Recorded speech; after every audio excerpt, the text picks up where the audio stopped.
जय श्री कृष्णा। कैसे हैं आप सब लोग। श्राद्ध यानी पितृपक्ष को कनागत भी कहते हैं। अब ये कब से स्टार्ट है? देखिए 20 सितंबर से लेके 7 अक्टूबर तक कनागत है। अब इस बीच ये मत होता है कि इन दिनों आपको नई चीज़ें नहीं लेनी है, पर थोड़ा सा इसमें अपवाद भी है कि ऐसा क्यों होता है। देखिए इसमें इन दिनों आप मकान, नामकरण, सगाई, शादी या किसी भी तरीके के भूमि पूजन नहीं करते हैं। बाकी तो अगर देखा जाए, पितरों का संबंध हमारे पूर्वजों से है। क्या पितृ हम कोई नई चीज़ लेते हैं या हम मतलब नए वस्त्र पहनते हैं या घर में कोई ऐसी हम नई चीज़ें लेके आते हैं, तो क्या पितृ हमें देखकर नाराज़ होंगे?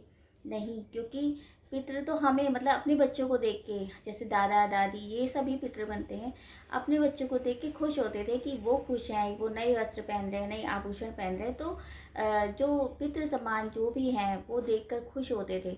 तो मुझे नहीं लगता कि अगर हम वस्त्र नहीं लेते हैं या आभूषण नहीं लेते हैं तो उससे पितृ नाराज़ हो जाते हैं।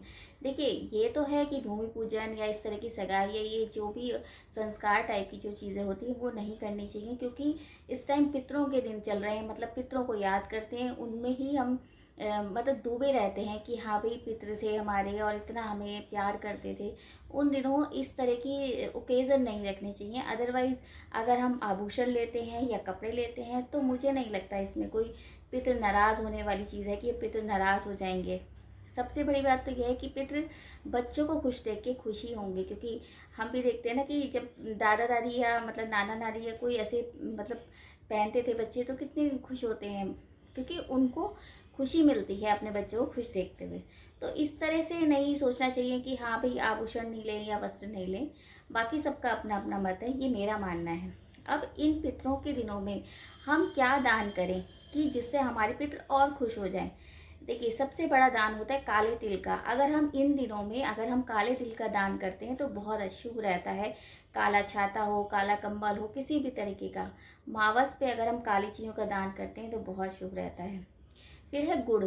गुड़ कैसे आपको, जैसे डेली आप जब भी रोटी निकालें गाय को गुड़ रख के रोटी पे आप खिलाइए, उससे बहुत शुभता रहती है। नमक का दान भी बहुत शुभ रहता है। अगर आप किसी को कहते नहीं नमक ज़रूर ध्यान देना चाहिए, उससे क्या है नमक खाने से मतलब वो अंतरात्मा उनकी, क्योंकि बहुत से लोगों को नमक तक नसीब नहीं है, तो उनको अगर हम नमक देते हैं नीडी पर्सन को तो बहुत शुभ रहेगा। फिर है पानी। पानी के लिए आप या प्याऊ लगवाइए या कहीं भी ज़रूरत है तो आप मटका भी रख सकते हैं, किसी को मटका दान कर सकते हैं, उससे भी रहता है, क्योंकि पानी से अंतरात्मा तक प्रसन्न हो जाती है और वो दुआएं देती है। उसके बाद आभूषण, किसी भी तरीके का आभूषण है, वस्त्र है या किसी भी तरीके के, जिसको हम गरीब हैं उनको वस्त्रों की ज़रूरत है तो हम वस्त्र दे सकते हैं। किसी पंडित को चांदी दान करेंगे उससे भी शुभता रहती है। अगर चांदी भी आप देते हैं तो भी बहुत प्रसन्नता जो है पितरों को रहती है और वो आपको आशीर्वाद ही देते हैं। इस तरह से अगर आप किसी को खाना खिलाएंगे, देखिए जब हम खाना खाते हैं तो हमें एक नई तरीके की ऊर्जा आती है।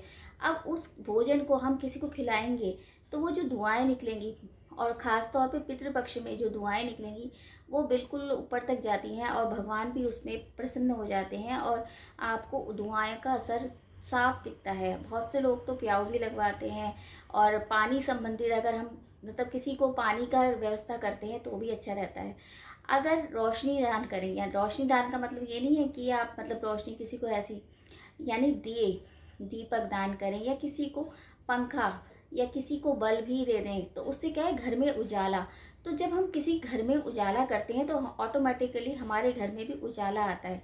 तो इस तरह से अगर हम इन दिनों 20 सितंबर से लेके 7 अक्टूबर तक दान करते हैं तो बहुत शुभता रहती है। तो ये अगर दान करेंगे तो बहुत अच्छा रहेगा। तो इस तरह से पितृपक्ष पे अगर आप किसी नीडी पर्सन को खिलाते हैं, किसी ज़रूरतमंद को रोशनी दान करते हैं, नमक देते हैं, गुड़ देते हैं, मतलब किसी तरीके की कोई भी हेल्प करते हैं तो बहुत शुभता रहेगी। तो 20 तारीख से ये पितृ श्राद्ध शुरू होते हैं। बाद में मैं बताऊंगी कि इसमें किस तरह से तर्पण करा जाता है। आज के लिए इतना ही। जय श्री कृष्ण।